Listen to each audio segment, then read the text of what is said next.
The Idries Shah Foundation podcast. Practical psychology for today. Featuring the works of Idries Shah, narrated by David Ault.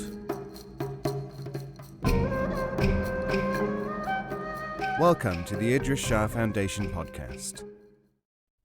In this edition of the podcast, we will hear selections from The Commanding Self by Idries Shah. The world. People follow one creed or system after another, each one believed to provide the answer, the thing that will solve all problems. In the West, for instance, people followed religion and then threw it up for reason. Then they put all their money on industry and finally on technology. Until they have run out of panaceas, they are unlikely to cure this habit. There was once a man who took a flock of sheep and some bags of grain to market. He sold the grain and hid the money about him, and was looking for a buyer for the flock when a trickster approached him. "I know someone who wants a flock of sheep just like that one," he said, and led the farmer to a gate. "Just wait outside this house," he said, "and I will drive the sheep into the yard and let the owner look at them. He knows me and is suspicious of rustics." He drove the animals through the gate and through an alleyway at the back of another road. Shortly afterwards, he sold the sheep very quickly and cheaply. Disguising himself as a pilgrim, he hurried back to where the dupe had just realized that he had been cheated. "Good sir," he cried, "I have just seen a man such as you describe driving a flock of sheep like yours into a certain barn. Come with me and I will show you." When they arrived at a large barn, the trickster said, "Go in there quickly, I will hold your horse."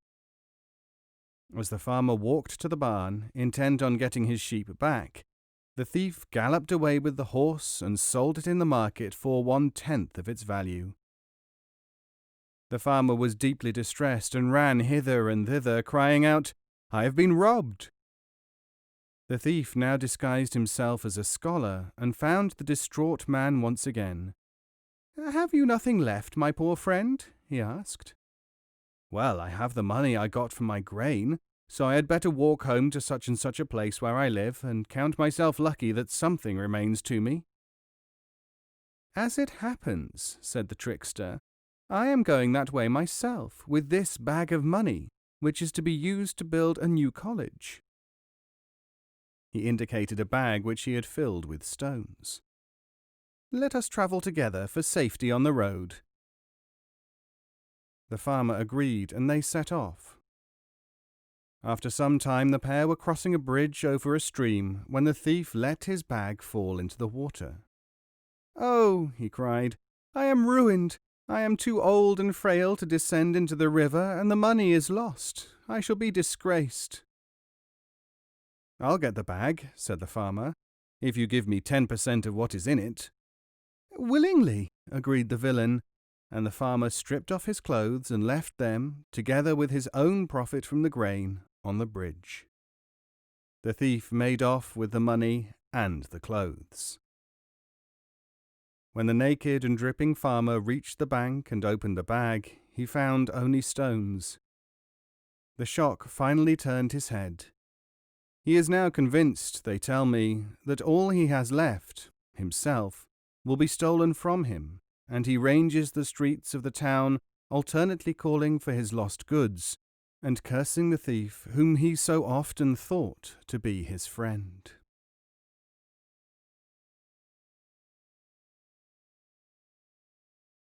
The Short Cut.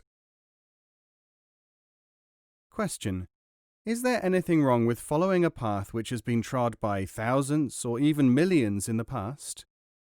Answer: none whatever, providing that you don't mind ending up like the man at London Airport who followed the route taken by millions before him. Question: what did happen to him? Answer: he followed a sign which said, "To the aircraft." He found that it led to the gangway of an aeroplane. When he had boarded and the plane had taken off, he asked the stewardess, "Where do I get the connecting flight for Rome?" She answered, Under the circumstances, you will have to change at the end of the flight, in Tokyo. Ass and Camel. Question. People make the most intensive study of contemporary problems and of history, and they set up all kinds of organizations and institutions to provide justice, health, education, and peace, amongst 100 other things. How is it then that terrible problems persist and new ones constantly arise? Answer. You have evidently not heard the tale of the donkey and the camel. A donkey and a camel were walking along together. The camel moved with long strides, and the donkey moved impatiently, stumbling every now and then. At last the donkey said to his companion, "How is it that I am always in trouble, falling and grazing my legs, in spite of the fact that I look carefully downwards as I walk, when you, who never seem to be aware of what surrounds you, with your eyes fixed upon the horizon, keep going so fast and yet seemingly at such leisure?"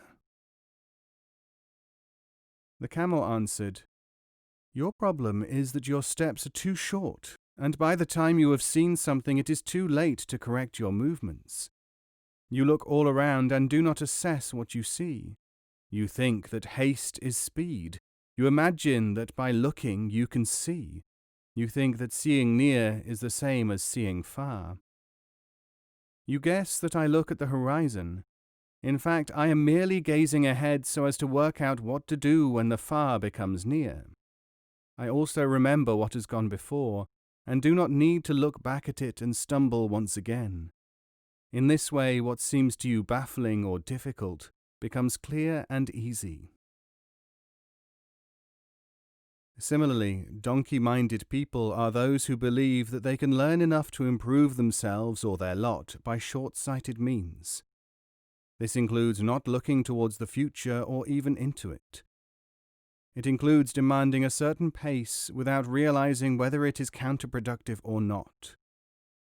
The ass is the ordinary person, the camel is the Sufi. Telling the time. Question. Why do you use quotations from modern writers and from newspapers if Sufi ideas have already been sufficiently well formulated centuries ago? Answer.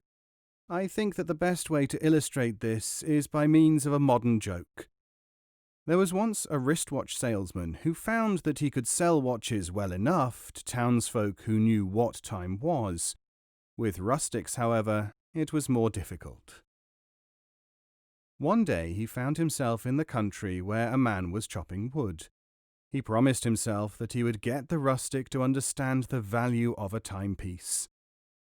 So he shouted out, "What time is it?" The old fellow looked at the pile of wood. "About 20 logs to dinner time," he said. The teacher. There are certain characteristics which run through teachership.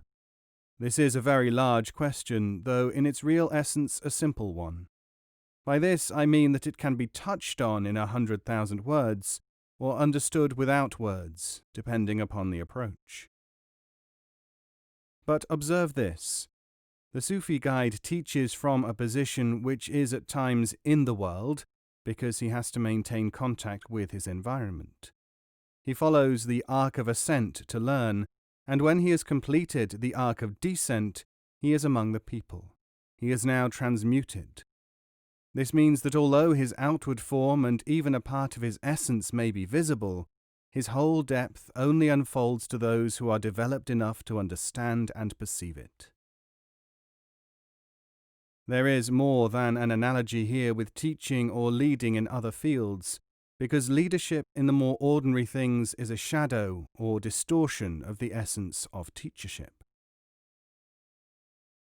If you are teaching a child or a student something which you know and he does not, you have to draw yourself to what you call his level and pull him up slowly. Again, you have to withdraw from involvement in order to see the thing objectively. As in the ordinary, so in the extraordinary. Hence, the teacher is, in a way, or in what seems to be many ways, apart, or has been set apart from the mass. He does not belong to the mass, and yet he does. His relationship to the mass is like that of the refined gold compared with the ore. He is not in his own land, because his own land is already cultivated. The concept and the detachment are clear if you look at both spiritual and other teachers, seeking the general law which permeates them. Disregard, for the moment, the element of personal difference or authenticity, even of quality, nationality, or teaching. Look at the people. Buddha operated in a milieu outside that of his royal palace. Before he taught, he detached himself from his land as prophets and others did. Napoleon came from Corsica to France, Jesus from Nazareth, and ultimately from beyond the world or land as we know it normally. All the nuances of this strangerhood, as the Sufis call it, have to be felt if the paradox of the Saviour from afar is to be apprehended and made to work within the organism in which he appears. Knife and fork. Question. I notice that in your lectures you style our Western adaptations of Eastern thinking, such as Christianity, as being superficial and robbing the thing of its depth. But surely you would not object to anything being adapted to suit its local usage? Answer.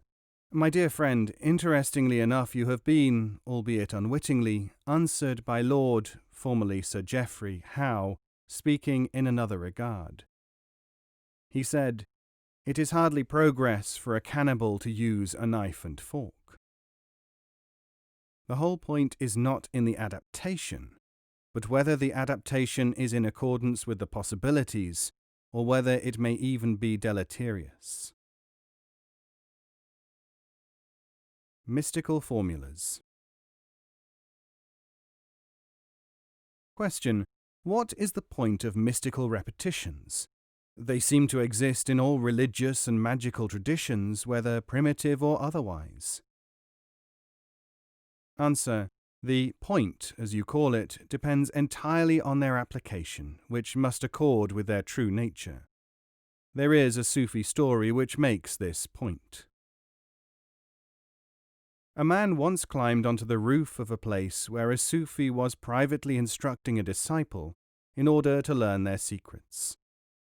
He heard the Sufi say, "You shall now repeat 77 times a day the phrase, 'Is it worth it?'" The eavesdropper went away and decided to put his new knowledge to work. He repeated the phrase as prescribed for the other man, but it was not a suitable one for him, because he soon became unable to say anything else. Whenever he went into a shop to buy anything, he would say, "Is it worth it?" until he was thrown out of the town and had to live on whatever he could find growing wild in the countryside. One day, he found a piece of paper on the ground, and still thoroughly imbued with the phrase, wrote on it, "Is it worth it?" is the secret phrase of the Sufis which has to be repeated. It happened that the commander of the king's guard, who also wanted to know about Sufi knowledge, rode past and saw this paper on the ground. He picked it up and read it and went on his way, dutifully repeating the mystical formula. Presently he arrived at the court of the king, who was planning a war, still mechanically repeating the words. "What was it that you said?" asked the king.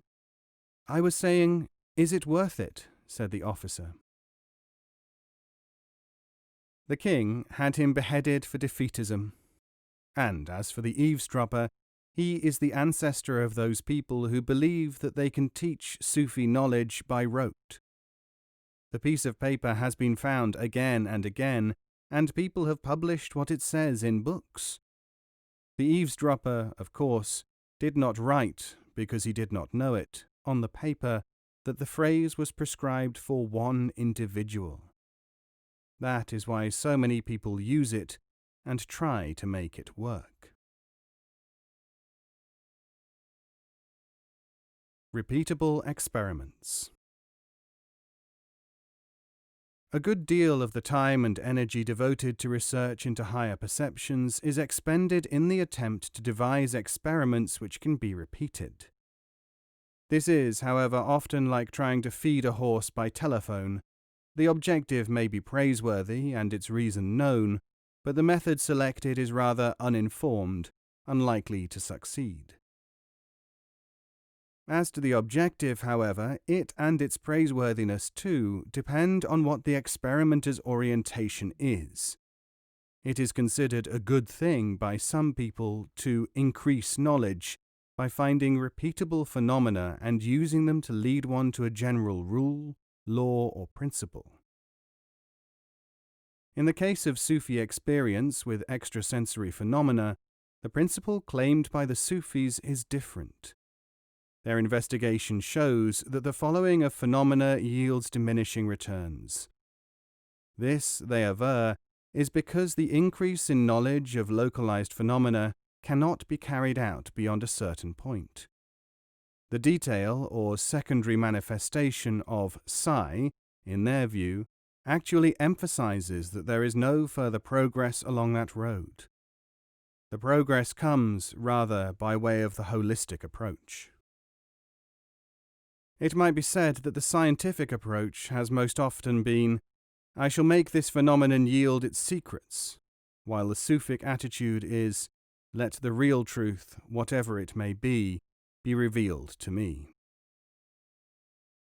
The former is the heroic mode, attempting something with insufficient knowledge.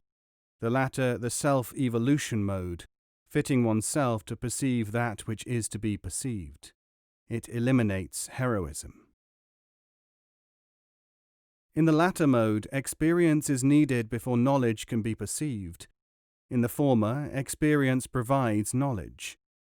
One pitfall in the way of the heroic may be glimpsed in the story of the professor and the carpet, in which this gentleman generalizes only from such data as he has got. There was once a professor who lost a book and could not find it anywhere. One day he had just taken off his hat and was rolling back a carpet for some reason when he saw the missing volume on the floor. This lesson was not lost on him. Not long afterwards, someone told him that a valuable ring had been lost. "There is no real problem there," said the professor, "for all you have to do is what I did, which yielded results. Take off your hat and roll back the carpet. Then you will find the ring almost at once." This pitfall is avoided by those who insist on repeatable experiments. But supposing another pitfall is that those who try for repeatable experiments are relying upon a mechanicality which itself frustrates the manifestation of what they are trying to produce. It is by no means unknown among members of authentic mystical schools that trying to force something is the best way to stop it happening. Probably many more attempts will have to be made to storm the gates of heaven, though, before it is realized that this storming is a way of shutting them. So the parable of the professor is not quite so inappropriate to the scientist if it portrays someone who relies on something which the experience of others shows cannot work. At the same time, the results of the experiments themselves, including negative results, may be trying to tell you something. In one widespread tale of the land of fools, a number of yokels decide to move their house a few yards to the left. They take off their cloaks and leave them on one side of the building to mark the place they want to reach. Then they go to the other side of the house and push with all their might. Returning to the first place to see how far they have moved the building, they see that the cloaks are gone. In fact, a thief has run off with them. "We have lost our cloaks," they exclaim. "That means that we pushed too far and rolled the whole building over them."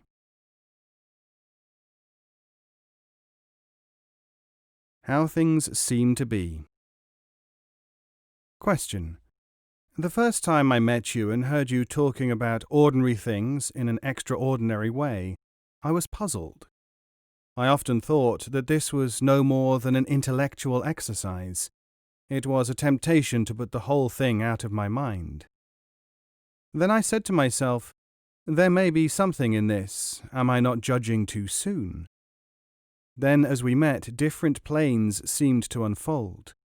Things you said on earlier occasions seemed to make sense and join into the pattern. Some things I began to appreciate on different levels. It is difficult to know how to put it, but I might say that a word or a story seemed to be used again and again in the mind, as if its power was not just a single-shot one.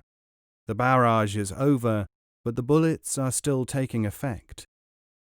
This is a strange experience. Now I am wondering, since I have read a great deal of psychology, especially in the past 10 years, whether this is merely a phenomenon of my mind. I have the idea that something is forming in my mind. Answer. Everyone has the compulsive habit of relating everything that comes into his mind with as many other things as the pattern of his thoughts allows.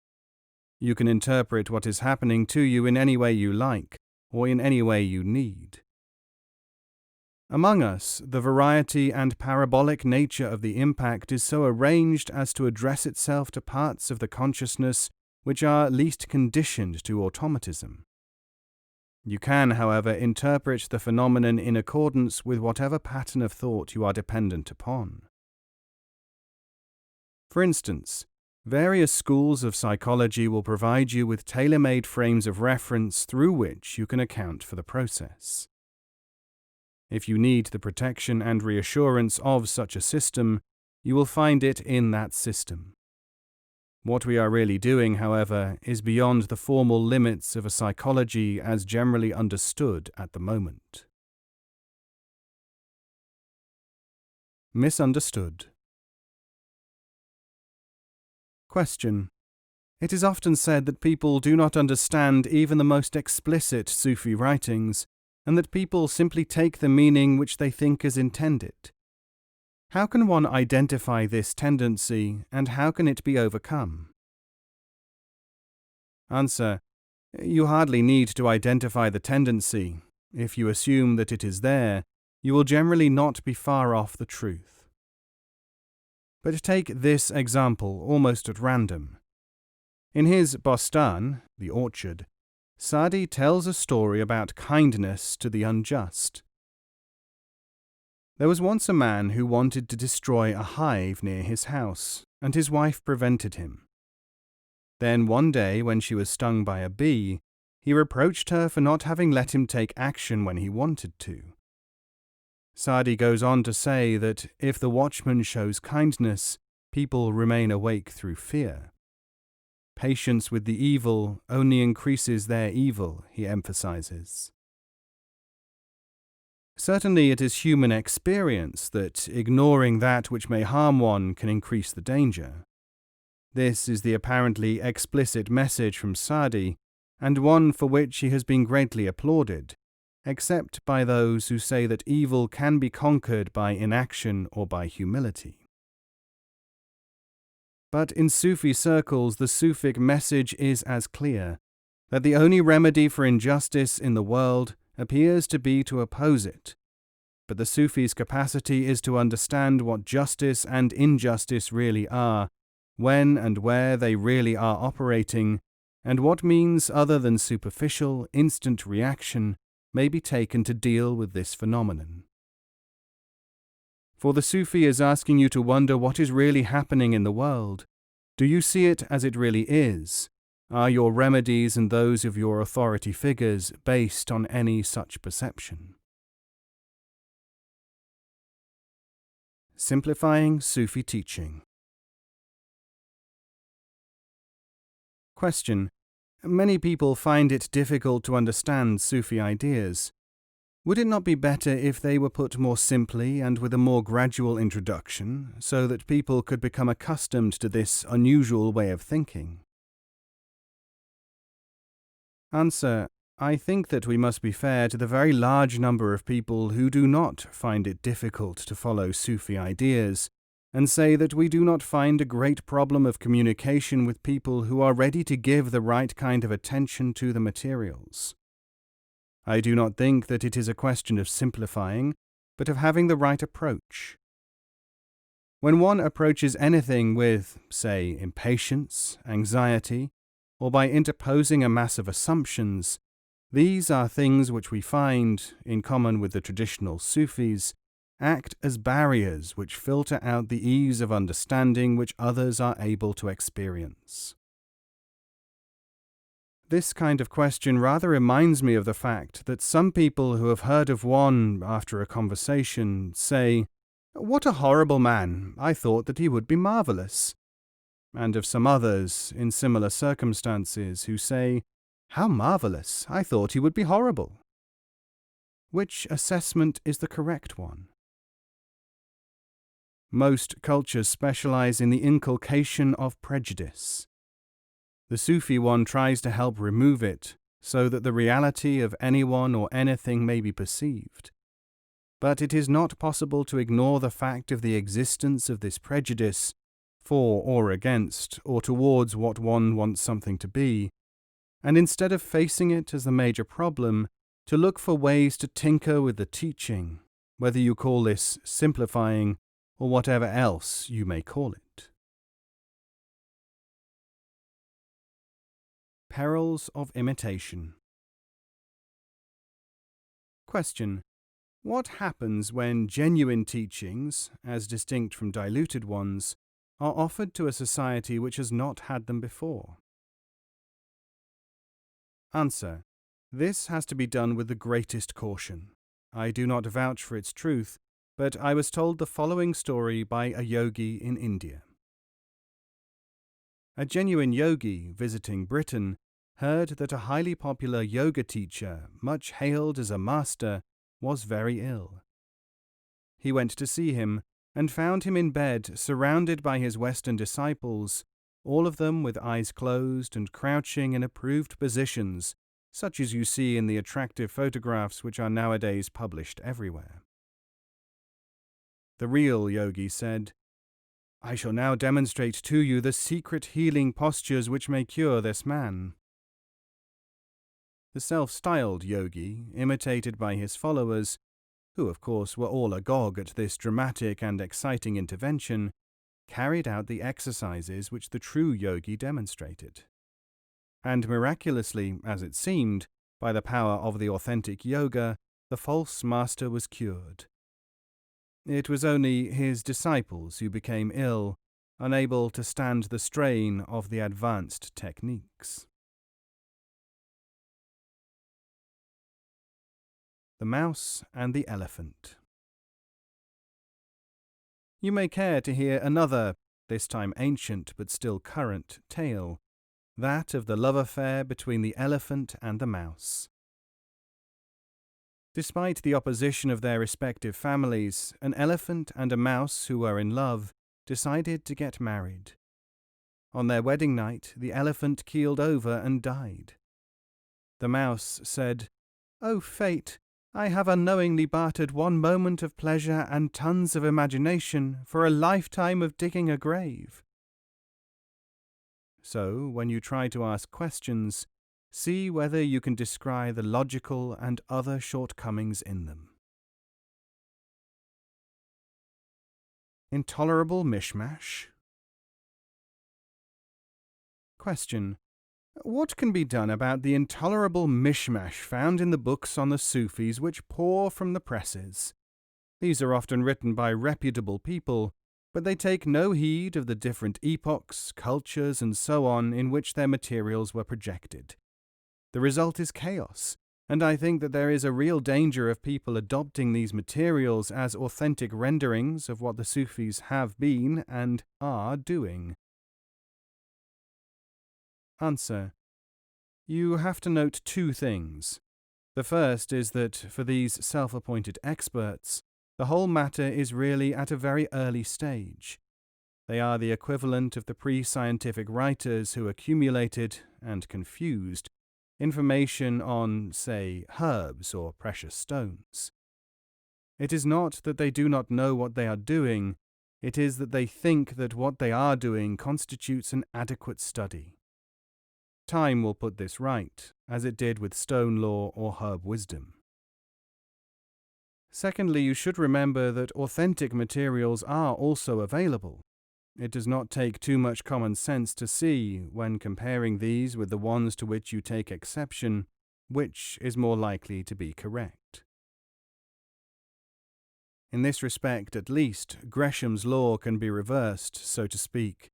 Good money drives out bad. The only exceptions are the credulous and the inadequate, who will prefer the jumbled materials because they have a taste for such things. It is not our function to do anything about the situation. This happens inevitably with the wider currency of correct materials. Naturally, we cannot protect the credulous or fortify the inadequate, but there are people and institutions whose function this is. Rather than deplore the shortcomings of inferior work too much, I think that we may allow ourselves to feel some satisfaction that legitimate materials, and the proper response to them, do exist and become stronger almost by the day. Appearance and content in Sufi tales. Question. I note that Sufi stories are nowadays very widely used in all kinds of publications and lectures. What are the advantages and disadvantages of this explosion of interest and experimentation? Answer. The main disadvantage is that the story will be used in such a superficial way that its internal dynamic is not available for its real purpose. More and more people write to us asking to use stories or saying that they have found them useful. The interesting thing is that in many cases the stories are not even being adequately used for the lower level purpose attempted by those who adopt them in this fashion. What has actually happened is that someone wants grist for his mill and lacks the desire for truth which alone makes it possible for him and for the story, let alone his students, to reach their potentiality. You may recall a story about this. There was once a man, when a ship was sinking, called the passengers together and instructed them how to break up the lifeboats to make a raft.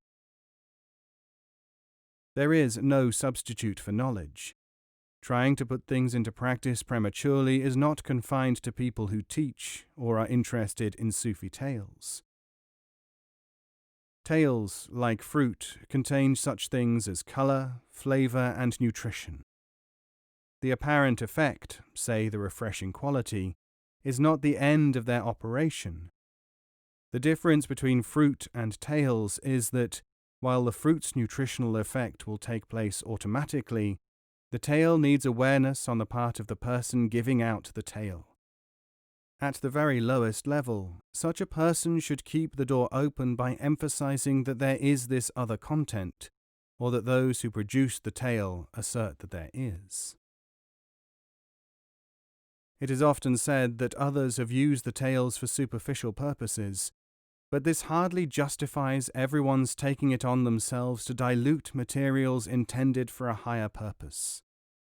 Transpose this into any analogy you like, say one of high technology employed for lesser purposes, and you will see what a waste it is and how it encourages ignorance.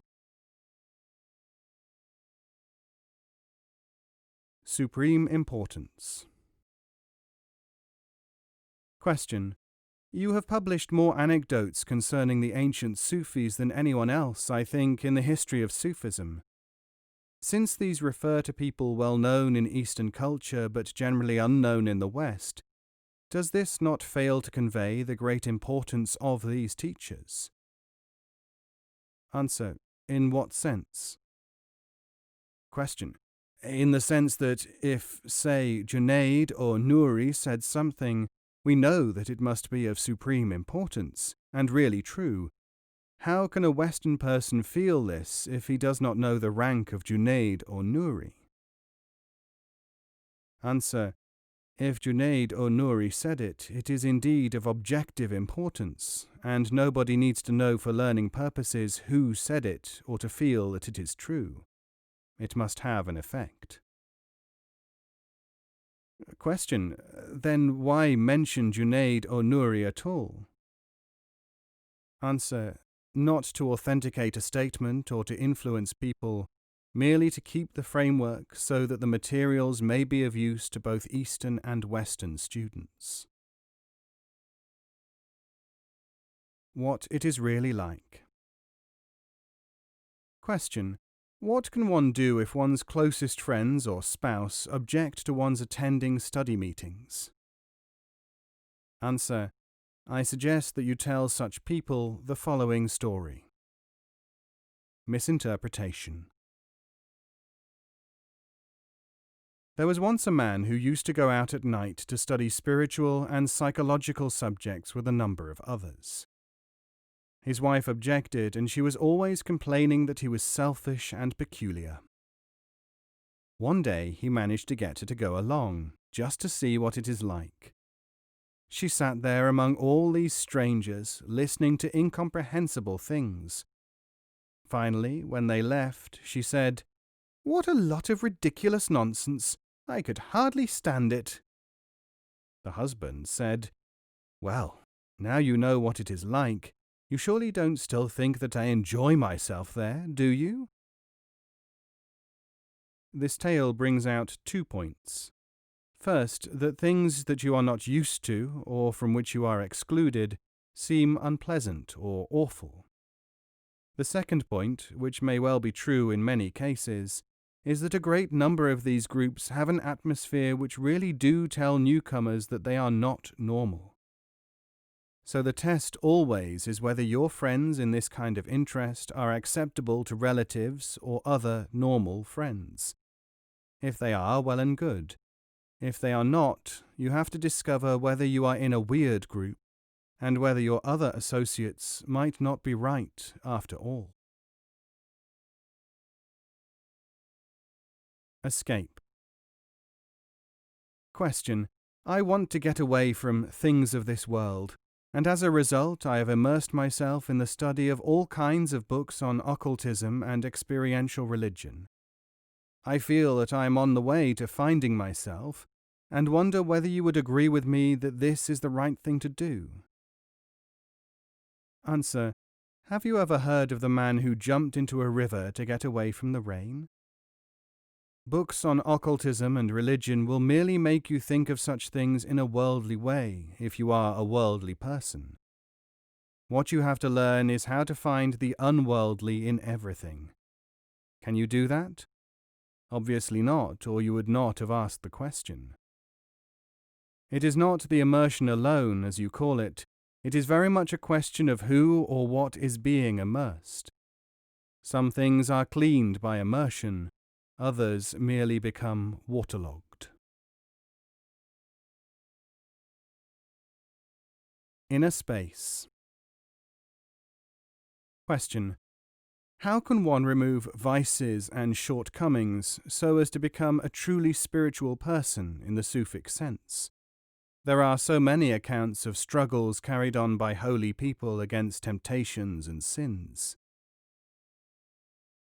Answer: nothing which you have said accords with Sufi diagnosis, theory, practice, or experience. It is, in fact, something snatched from a half-understanding of spiritual exercises at one remove. Note this: Sufic spirituality can help a person to deal with what you call vices and shortcomings. But this does not mean immediately plunging into activities intended to fight temptations and so on. Such efforts do not work, which is the best argument against them. What then does work? The first thing to observe is that Sufis are not against, say, human emotion. They are against the overactivity of emotion, which leads to vice, or to the other extreme, imagined holiness and spurious spiritual experiences. This means that the Sufi learning system needs first to induce the learner to settle for the minimum emotional stimulus which he or she needs to operate the various functions which require emotional inputs.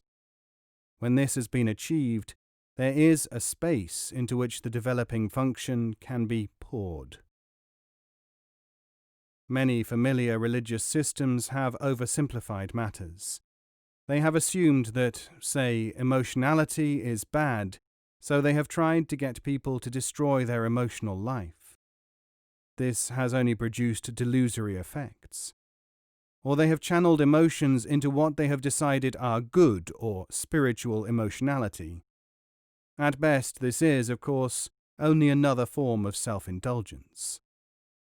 What has to be done, as with any other input needed by the human being, is to regulate it, whether it be the desire for gain, the need to achieve, or whatever underlies the sin or vice, so that the necessary space may be found. And that first step is the combined work of the teacher and the learner.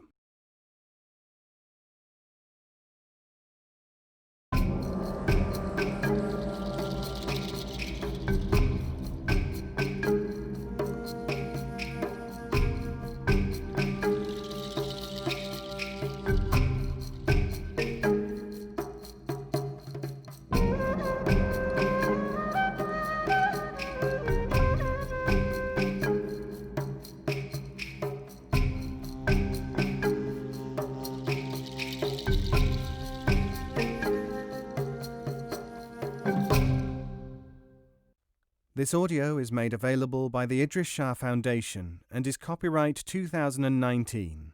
All rights reserved.